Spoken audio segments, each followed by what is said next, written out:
This is the Morning Drive Podcast from Double T 97.3, presented by Cantex Roofing and Construction. I'm Mike Hebert, owner of Cantex Roofing and Construction. Every day is game day, and we'll get it right when it comes to your roofing, construction, windows, and mirrors. Call Cantex Roofing and Construction today. Together, we are one serving you. It is a Football Friday presented by Abundance Energy as we get you ready for Texas Tech and Kansas tomorrow morning. Optimum Game Day Live coverage begins at 7 a.m. with a Saturday morning quarterback recapping the ball games from last night and then tonight.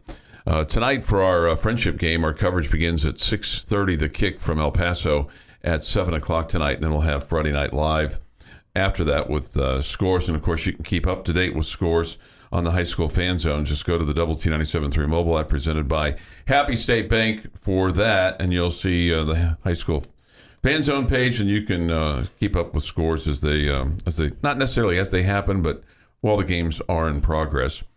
For instance, Idalus tonight in Canyon, they'll play at Happy State Bank Stadium against Lynx out of Spearman, and then also tonight Slayton is facing Shallowater. That'll be at Lowry Field. That kick tonight is at 7 o'clock. Littlefield against Canadian at Dick Bevins tonight in Amarillo.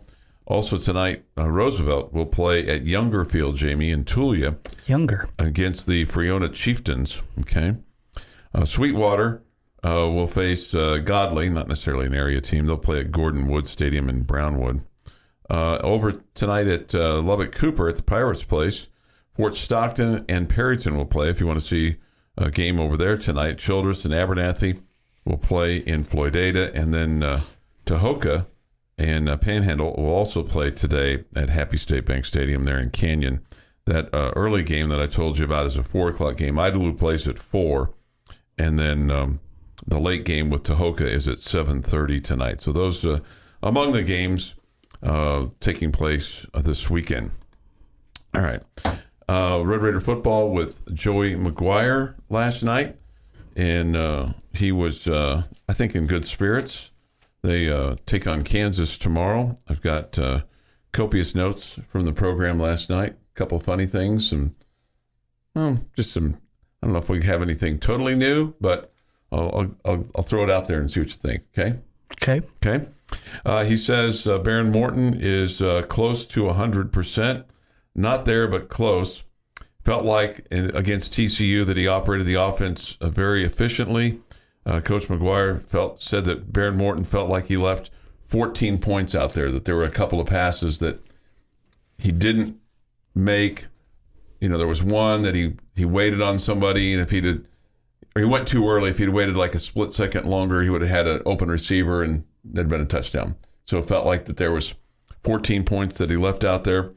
But he said that just having him at practice and the energy that he brings has been very good, and that he brings it vocally too. Good. Okay. He said that he's a coach's kid. It's fun to see, but he said that one of the things that he has done is that he has avoided turnovers, and he said last year going into camp that he turned it over the most, and this year he turned it over the least. He didn't offer specific numbers, but just talked about his growth and said that he had turned it over in camp the least. It's interesting, and always that we had heard that he was the guy who didn't take care of the football, and that's why Tyler Shuck was starting in front of him. Yeah, I know. I had that same thought going through my mind. It's like, oh, okay, well, that's kind of interesting. And he didn't offer specific numbers or anything like that. He just does make you wonder. Well, then why was he? Yeah, right. I don't know. I don't know. That's a good question. He talked about Taj Brooks going over 1,000 yards on the year in rushing, and brought it up in the post game with his team.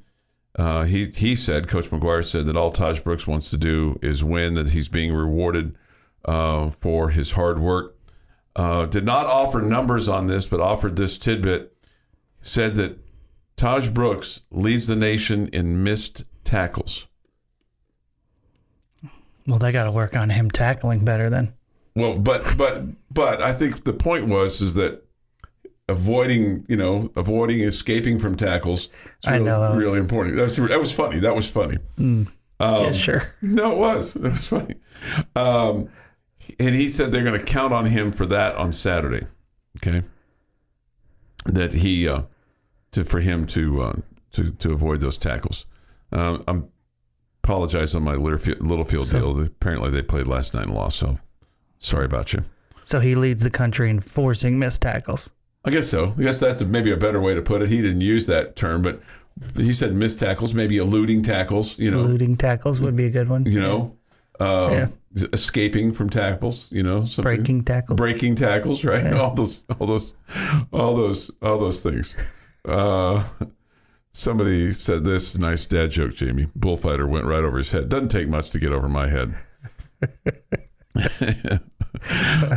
And you still didn't use sorry about you in a correct way. Yeah. And you are still using it, even though you said you were going to stop, now twice. It's become a bit of a crutch for me. A bad crutch. A broken crutch. What, saying that you're going to stop using it or using it incorrectly? Using it incorrectly. Okay, well, let's use the other one instead where you stop using it. That might be a better crutch. Yeah. One of the things he talked about with regard to Baron Morton, he talked about how he's a coach's kid. And it's funny because this is my perception of James Morton. I do not know him well. I've not been to one of his practices, so I don't know how he conducts his practices. But if you were to ask me, I would tell you that my perception of James Morton is he's a pretty mild-mannered guy, just when you're talking to him. Just humble, kind of a soft talker. Now, he may be very vocal in the locker room or vocal on the field with his players, and that's all well and good. But to me, he's not your typical coach that you meet when you're just talking to him. And for years, I would see Coach Morton on the east side, even way before Barron ever would play here. When he was coaching here, I would always generally run into him at halftime and just exchange pleasantries. Okay, but apparently one of Coach Morton's phrases to Barron with regard to quarterback is, be needy, not greedy. With regard to his teammates, in not being too greedy with trying to force the ball in there. Be needy, not greedy. Okay. But anyway, it was interesting to me when Coach McGuire was talking about how vocal Barron is on the practice field and with his teammates. I was like, man, that seems kind of opposite of what his old man is. Okay. Okay. That was just kind of my thought. And you may, folks that have played for Coach Morton or know him better than I do, may dispute that or may have a different view of that, but that's just my view. I thought this was kind of interesting. The person that heads up the Houston Rodeo called Coach McGuire, and she apparently is a Red Raider, and for the Houston Rodeo, she wants to use the saddle that they captured from TCU in the battle for the saddle and ride that out to begin the by all Houston means Rodeo. Use it. Absolutely. Yeah. He said it's a heavy saddle, but that I think they're going to do that. He said with regard to Baron Morton, he's got a lot of zip on the ball, the same as last week, and that he just gives energy to the team. So, is it a leather saddle or is it a metal saddle? Okay, so the battle for the saddle, I think, is a leather saddle. It's just heavy. Right. The saddle that you're thinking of is the iron saddle that the players touch. No, I'm thinking of the trophy that we trade between Tech and TCU. I thought that was a metal saddle too. I thought they were both metal. Okay. But he said that the iron saddle that you used to see that they would touch as they were coming out for... That's not the one we're talking about. I know, but I was going to tell you something on that. They're gonna relocate that one down to the south end zone next year. Where the guys come out of the tunnel. Where the guys come out of the tunnel. And so that saddle has been saved, and they'll use that, and that'll be part of the pregame tradition of coming out when they come out in the south end zone. They're behind the goalposts. So a couple of saddle talk things from last night. Exciting. Saddle up. Let's go. Your daily dose of sports and fun. This is the Morning Drive Podcast from Double T 97.3. Presented by Cantex Roofing and Construction. Morning thoughts, comments, Yates Flooring Center chat line. We got this one 23 minutes ago now. Did Chuck say Pecos over in New Mexico? I did. I thought it was in Texas. Oh. Is it not? Okay, well, I guess I'm wrong. I saw that and went, yeah, I did say that. Maybe Pecos is... I think Pecos is in Texas. Okay, well, city in Texas, yeah. So it's not over in New Mexico. It may be close to the state line, maybe. Hell, I don't know. It just when it said Pecos, that sounded like a New Mexico. It kind of sounds like a New Mexico city. Like a New Mexico town. I'll agree with that. Yeah, so I mean, that's just... Yeah. Anyway, they're not relying on me for... Yeah, it's actually nowhere near New Mexico. It's southwest of Odessa. So looking on. Well, it's close. I mean, it's close. There's the next. It's just one state over. Well, the next state over is country, New Mexico. And it's close to New Mexico. I mean, New Mexico is to the north, and then, Mexico itself is. You keep on the road. Keep on that road. You'll get there eventually. More you know. That's exactly right. Mm-hmm. This is good news. I renewed my Texas Tech baseball tickets yesterday. This from a texter. Wish I could go to the Red and Black series, but getting ready for a California train trip to see our new grandson, Leo. He's a big boy, 10 pounds, 5 ounces. Welcome, Leo. He may be 6'6" or something, maybe a Division I athlete. Hey, keep dreaming. You never know. Put a ball in his hand, right? That's all right. Red and Black series, they announced that yesterday. That's going to be next week. Is that correct? I think that's right. Okay. Mm-hmm. Is that something that's on your radar pretty heavy, or just kind of go see how the boys are batting the ball around, throwing it around a little bit? Sure. Okay. I want to get to some other Big 12 games, but I did want to share this from last night. I may share this more than once today because I thought it was pretty funny and accurate from Red Raider football with Joey McGuire last night. He revealed that his wife said this to him, Joey, you got to win some games because I really love this place. I'm glad she likes it here. That's apparently good. She's his harshest critic. He said she really loves living here. And so that's good. But you got to win some games. Man, that's pressure, You've got all this other pressure around you, and trying to make sure everybody's on the same page and recruiting and winning, and do I go for it on 4th and 2 for my own 32, and then I get home and my wife's like, you got to win some ball games, man, because I really like living here. I think that's pressure. I think we all have pressure a little bit, right? To keep our jobs, to keep our wives happy. Sure. Yeah? Sure. So he's no different than the rest of us. Yeah. I mean, yours claims to be lucky, so she's just, whatever happens, it happens, and she's great with it. I have, maybe a little bit different for the rest of us. I've brainwashed her into thinking that she's lucky.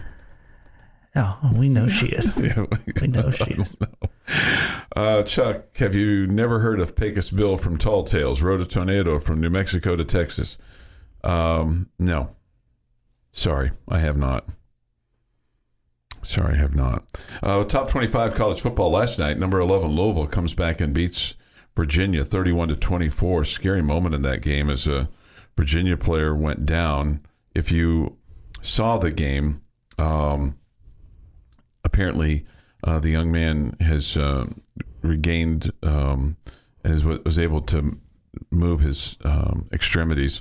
But there was a very hard hit to the Virginia tailback, Parrish Jones, late in the game. He caught a pass, fumbled.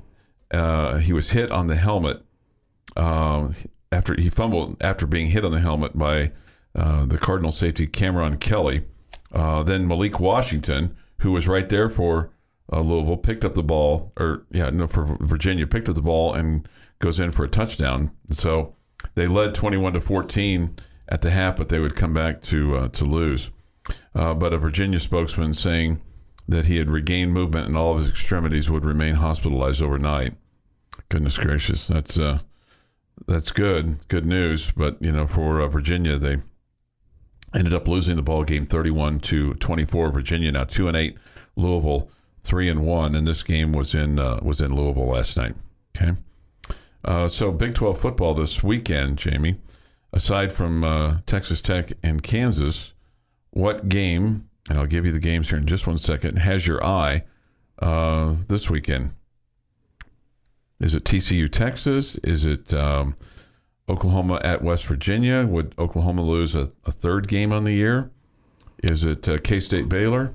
I think it's significantly less exciting than last week, which I thought was terrific. Mm-hmm.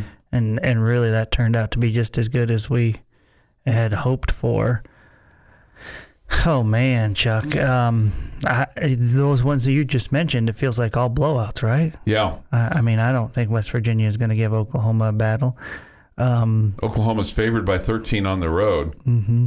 That's a 6 o'clock game in Morgantown. I don't think Baylor's going to have anything for the Wildcats in Manhattan. Mm-hmm. Oklahoma State at UCF, just don't see that happening. It seems like Oklahoma State's playing really well right now. Maybe Cincinnati and Houston is the most evil, or even, I should say. Well, BYU and Iowa State, they'll play in Ames, and that's a 9:15 kick. That's not in Ames. That's in Provo. Okay. Well, okay. Then they have it. Yeah, that's correct. I'm sorry. Anyway. Yeah, so that would make a little more sense. That makes a lot more sense. Both those teams are 5-4, so somebody's going to get bowl eligible. Yep. Yeah. So maybe those two games are the ones that I think will be the most entertainment. I think Texas will roll TCU. Yeah. I would agree with you. Was this a little Pecos Bill here? Yeah. So last week was so good. So many good matchups, even like the Baylor Houston one that probably nobody watched. Right. Ended up being a great game. I just don't feel like there's even this weekend. Yeah. Somebody wants to know, did I get my contract renewed with the lucky lady? I woke up in my house this morning. I never got an official proclamation, so I don't know if it's still pending or not. I got a lot of things pending right now, so maybe it's still up for debate. But I think so. The Morning Drive podcast from Double T 97.3 is presented by Cantex Roofing and Construction. We'll have Friendship Tiger football on the air for you tonight, 6:30, the broadcast time, 7 o'clock play-by-play. Friday Night Live after the ball game tonight. Get you up to date on all the other playoff games that are going on in and around the area. Lubbock Cooper winning last night over El Paso Parkland, 67-7. That was a beatdown. That would be an understatement. Okay. And you hope that Friendship has a happy ride home tonight after their game against Eastwood down in El Paso. So look forward to that. And you can follow scores along throughout the night tonight by going to the Double T 97.3 mobile app presented by Happy State Bank and checking out the high school fan zone page. All right, let me give you just a little bit of history between these two teams. Texas Tech leads the series 22-2. Here's one thing that I've always found interesting. In 1965, in a game that was played here in Lubbock at Jones Stadium, Red Raiders won that game 26-7. Two things occurred in that game. One, the game was called 56 seconds into the fourth quarter because of strong winds, heavy rain, and a tornado alert. And some would tell you that they saw a funnel cloud. But the other thing that happened is that was the first ever college football game to use instant replay. How about that? Mm-hmm. So we have that game to blame for instant replay or to praise for instant replay, depending on how you look at it. I don't blame it. Yeah, I love it. Yeah. So that's the only two times you've lost. October the 6th of 2001, that was in overtime here in Lubbock, and then in 2019, the blowing a 13-point lead and the Jayhawks getting a game-winning field goal at the end of regulation when it you thought it was going to be headed to overtime, but that was not the case. I know that you're interested in this. I want to give this to you because the Red Raiders are going to wear white, and white tomorrow. Well, that's a good look. Yeah, it is a good look. I think it's a real clean look. 11 and 7 is when you wear the white, and white. Okay? And then on November 11th, the Red Raiders have won 5 of their last 6 games. The only loss was in 2006. Fell at Oklahoma, then ranked 17th. The Sooners were 34-24. Otherwise, you have a win over Baylor, you have a win over Okie State, you have a win over TCU in 95 and TCU in 89 and TCU in 78. Why aren't we playing TCU? In fact, man, you played TCU a bunch on November 11th. In addition to those years, lost in 72, lost in 67, and lost in 50 and 44. That's a lot of games against one team on a date. On a certain date, yeah. Yeah. Mm-hmm. So I know that we're waiting for that intel. Let me ask you this, because here's where I think the game is going to be. The team that does this better, I think, wins the game. Kansas coming into this game rushes for about 198 yards a game. The Red Raiders rush for 173 yards a game. I think the team that has the higher rushing total wins the game. I think it's very well possible. It just depends on how much the difference is. I mean, if it's a yard or two, I don't think that's a major factor. But if one is 80 to 100 yards more than the other, then I would be really shocked to see that team lose the game. Because I think what's going to happen is that the Red Raiders want to establish the run. They want Taj Brooks to have the ball in his hands, but then they want to use that to be able to open up some other things, whether that's play action over the middle or being able to go deep down the sides or maybe some jet sweeps or things along those lines. And I think Kansas is in a similar boat with Devin Neal. The other thing, though, too, is you have to contend with their quarterback, with Jason Bean. So, they got a quarterback that can run, they got a running back that can run, they got a quarterback that can throw, but I think his tendency to get picked off is more so than Darren Morton's. Yeah, he's not as good of a thrower as Morton is, but he's way more explosive as a runner than Barron is. Yeah. So you've got to figure out a way to contain those two guys. But I think if the numbers are flipped, like let's say, I think if Tech has 200, yards rushing, and KU has, let's just say 175. Let's just say they put them at 175. I think the Red Raiders win the football game. Okay. I mean, I think it's possible. I still wouldn't guarantee it. I mean, you'd still have to, how you doing in the passing game? Sure. Are you having a normal day, a decent day throwing the football too? And are you not turning the ball over? All those things. Yeah, I think those are big factors as well. Like they are. I mean, when you talk about turnovers, that's every single football game. You can mention that every single time. So when you look at passing, Tech throws it about 237 yards a game. Man, that seems so pedestrian compared to what we're used to. And that's good for 9th in the Big 12. Kansas is at 236, and that's good for 10th in the Big 12. Then when you look at rush defense, Texas Tech's rush defense in the Big 12 is better than Kansas. The Red Raiders average giving up 141 yards a game. Kansas 164 yards a game. That's good for 10th. Texas Tech is 7th. Yeah, I don't think that I don't look at the Kansas defense and say you're not going to be able to score or anything like that. I think both running the football and throwing the football, you should be able to move the ball up and down the field. It's just a matter of, can your defense get enough stops that give you a chance to kind of keep up with a high-powered Kansas offense. And also, I think that, you mentioned the running part of it, and I think the running part of it is massive because you want to try to keep them off the field. I think you want to make this game, a game where there's not a ton of possessions. I think the lower scoring the game is, the more that benefits the Red Raiders. The higher scoring it is, that flips the advantage to the Jayhawks. Okay. Another thing, putting pressure on the quarterback. Both teams have, Texas Tech has suffered more than Kansas. Kansas is 4th in the Big 12, a little over 2 sacks a game, and and Red Raiders are under 2. But the big thing for Texas Tech tomorrow is you're going to have Steve Linton back. So it may not be so much of sacking the quarterback, but maybe putting pressure on the quarterback, or maybe forcing him to do something he doesn't necessarily want to do. But man, the thing about their quarterback though is we talk about escapability of Taj Brooks and missing tackles and eluding and all that kind of stuff. Jason Bean can do that in spades. He's not afraid to throw the ball to the other team. So just keep him in the pocket and force him to throw. Don't let him tuck and run. Yeah, he's not afraid to throw the ball to the other team. What? I mean, it's true. It's true. He's had a tendency to do that. In the turnover margin, here's the thing that's unfortunate. The Red Raiders are 12th in the Big 12 in turnover margin.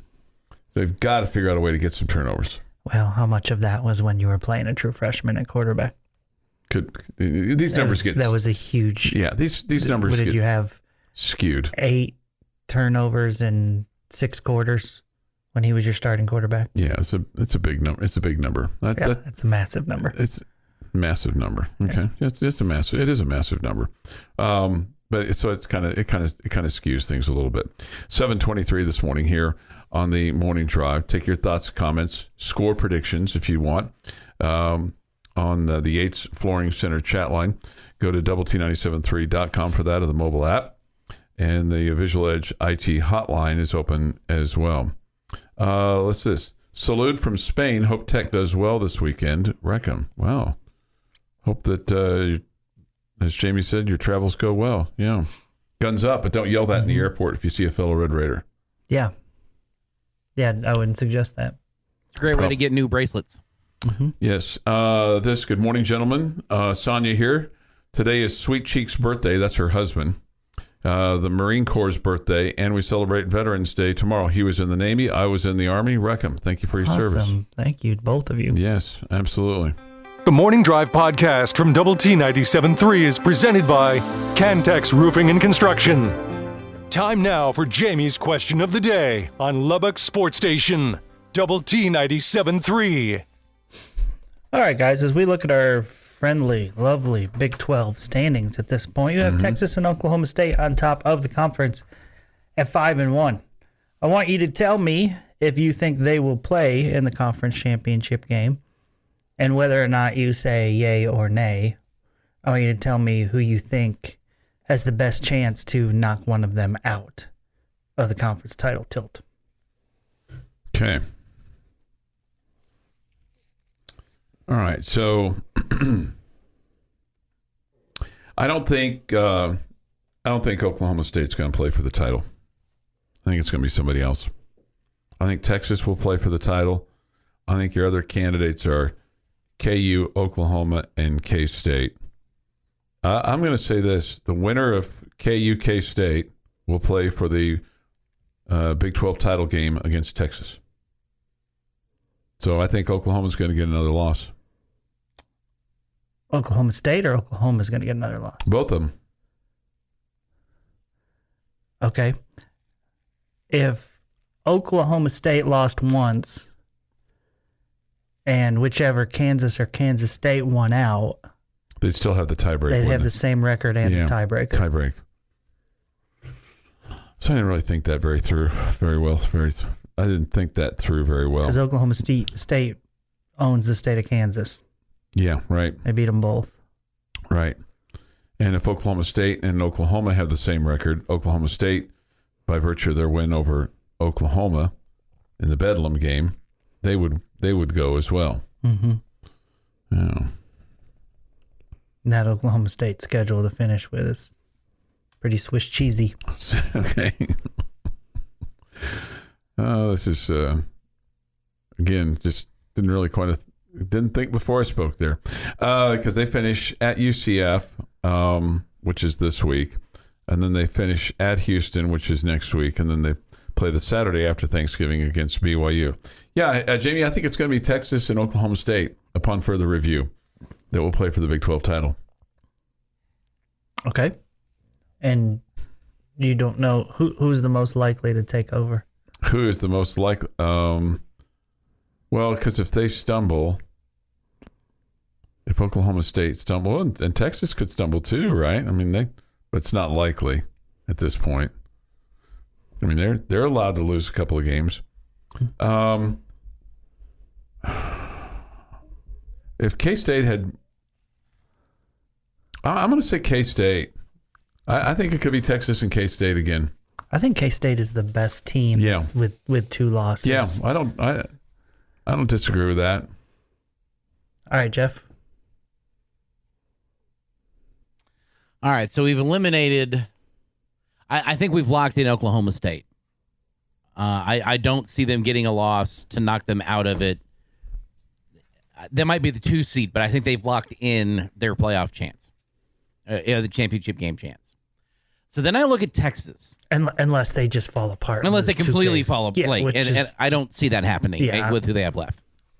So that leads us to the other team that's mentioned here, and that's the University of Texas. Yeah, I'm right here with Jeff. Okay, so I think you have to assume Oklahoma State is in. Yeah. I think Texas is the team because Oklahoma State would have to lose twice, really, to get bounced. Okay? Texas could lose just once and get bounced, right? And you look at by who? And that's where you look at it. They're at TCU this week. No. They're at home against TCU. Yeah, no, I mean, not going to lose. I mean, not going to lose. You're right. You're at Iowa State, and then they have us at home for the final week. Right. I don't think any of us are picking Tech to win that game, that final week right now, with what we've seen so far. We want to win that game. I don't think we're going to. I don't think Iowa State's any good with regards to Big 12 stand in this regard. But it is at Iowa State, so you kind of want to give them a chance. And it's at TCU, who we've beaten this year. And, transient properties don't necessarily apply in college sports. But I'm going to let them apply here that I think we're better than TCU, and I don't think we're going to beat Texas at their place. So I guess by default, I'm saying it's Texas and Oklahoma State in the Big 12 championship game. Okay, so most likely to knock them out. Yeah. At TCU would be their one loss, but then they'd still be 5-2 for Texas, which would still be enough to be above Kansas and Kansas State.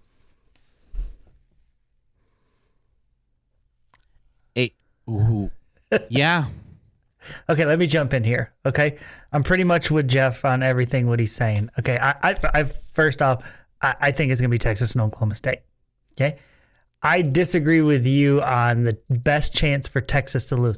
I think the best chance for Texas to lose is at Iowa State. It just seems like one of those crazy. They're not gonna lose to TCU. They're just not. Just like they take TCU serious, they're gonna take us serious. Iowa State's a different deal on the road. You just never know. You just never know up there. Okay? So I think that's the most likely way, even though I don't think it's likely, that's the most likely way that Texas gets bounced. Okay? Well, the interesting part about that is if Texas gets bounced, all right, and they drop to their 5, they would have 2 losses. Okay? So Oklahoma, if they don't lose out, if they win out, they would have the same record as Texas, and they beat Texas head-to-head. So Oklahoma could overtake Texas. But wait, that's not all. If Iowa State won the game against Texas, they would also only have 2 losses if they win out. How in the world is Iowa State in the mix? Okay, I don't think Kansas State has lost to both Texas and Oklahoma State. So they don't have the tiebreaker against either one of them. Okay, so Kansas would have a shot. If Kansas beat Kansas State, who's the other 2 games for KU, Chuck? I'm gonna have to look that up. Okay, Tech, Kansas State, and they play Kansas State next week in Lawrence, and then they play at Cincinnati the Saturday after Thanksgiving. So Kansas and Iowa State have a shot. Okay. I will be shocked if it's not Texas and Oklahoma State. But I want one of these Kansas Iowa State teams to somehow sneak in there. I think that would be so much fun. This is the Morning Drive Podcast from Double T 97.3, presented by Cantex Roofing and Construction. 8:15 this morning here on the Morning Drive is a Football Friday presented by Abundance Energy, and we're going to shift to football Friday. Yes, Football Friday. We have this on the Visual Edge IT hotline, the head soccer coach of Texas Tech Athletics, Tom Stone. Good morning, Coach. Morning, Jed. Well, let me ask you this first. What do you like about your team as you head into postseason play? Oh, all of it. I think the spirit of them, the health, relative health that we've been able to maintain, the young players fighting hard, the old players, the veteran players being leaders. I mean, you know, after 20 games, there's a lot to like about this group. Obviously, you know, it's a game-by-game deal now. There's no moral victories and no chances to be looking forward or back. It's just what's right in front of you is a game against a really good team, and we hopefully can play well tonight. Coach, 15-1-4 on the season heading in. I feel like you're a pretty positive guy, but also a realist. Did you think your team heading into the season had a chance to be this good? You know, I honestly did believe we had a chance to be this good. But it's hard to translate that into an undefeated regular season. You know, to say to your closest friends, like, hey, man, we're going to be good. The team's got a lot. That you can do. But then can you imagine walking around with my friends going, dude, we're going undefeated? Like, nobody says that out loud anyway. So that was great, and that was a wonderful experience. And, you know, I mean, as Blair Quinn said, he's been coaching in college for 25 years, never had an undefeated season. So, and he's been at some great places and won championships. So it's a rare deal to be on that kind of run, and maybe you know, dropping one before the end of the Big 12 stuff was over was good for us because we didn't like that feeling, and hopefully that's kind of recentered us for this opportunity now. Coach, you know, the thing that kind of stood out to me when I was looking at some notes is it's been since 2019 since you guys have played in the NCAA tournament. If you had asked me what year, I said, oh, they were there last year. I mean, but maybe that's just my, you know, lack of knowledge, but just perceptual. You guys have always had a very, very good program, but it's got to be exciting to you to bounce back like this and put this team together. Do you think this is a special collective team culture-wise too? Oh, they have to be, because there's been too many times when we've made things happen when it looked dire, or we scored goals in the waning moments, or we never lost our belief, or we felt like maybe we'd been done wrong a little bit during the game, and we had to bounce back from some adversity. You just can't have those things happen over and over and over unless there's some good culture, and that's been getting built, you know, for years. And, you know, as far as the NCAA thing, we never acted like we weren't at that level, because we have been. And in 20, we were the unanimous pick to win the league. You know, we were the preseason favorite, but COVID took it from us. We didn't even get to finish. And you may have heard me say this before, but the reason I don't like telling that story is because way worse than us was Tadlock's situation with like 8, you know, Major League Baseball players on his team, and he lost his whole season. But we didn't even get to finish ours. So we'd have been in that year, and the next 2 years we had some really devastating injuries, and we got everybody back. And so we've kind of behaved like we were a tournament team, and we've pushed for those, and we've been 10 wins and 11 wins, and we've been close. So this year was literally just an extension of great health and availability, and certain players like Macy Blackburn and Hannah Anderson and Ashley Williams just having career, you know, seasons. They've all just been fantastic, and we got the best keeper in the country. So when the planets line up, you got to seize those opportunities. And this year they lined up for us, and I feel like we really wrapped our arms around it and gave it everything we had. Coach, you just touched on it there a little bit, and Madison White. It feels like you guys have some great goal scorers that kind of get the headlines, but how important is it to have a veteran like Madison in the goal? It's everything. I mean, Madison was capable of making the same saves as a freshman that she makes now, but she's so much more calculated now, so much more rational, mature, vocal, knows what to say. It's just, she's a grown-up. I mean, it's awesome. And same thing with Alex Kerr coming in from Vanderbilt. You know, we didn't just get somebody that could score 10 goals. We got a grown-up. I mean, she's an adult in the room. She's done all the things. She's graduated from Vanderbilt. She's won 2 championships in the SEC. I mean, she just brought so much maturity to us, and we feel the same way about Madison. You know, her and Hannah have been the big time back there. And probably the most overrated one, and I'll just say her name because no one ever asks about her, is Cassie Taylor. I mean, that kid's a rock. She is an absolute rock. I'll give you a great stat, guys. We have not lost a regular season Big 12 game since last year when we moved Cassie Taylor to the back. Not one game have we lost, and that's like, I don't know, 14, 15, 16, plus non-conference. We're over 20-something games that we haven't lost with Cassie Taylor joining Hannah in the back, so that's pretty good too. Well, what took you so long to move her to the back, Coach? I ask myself that every day. We're visiting with Tom Stone this morning.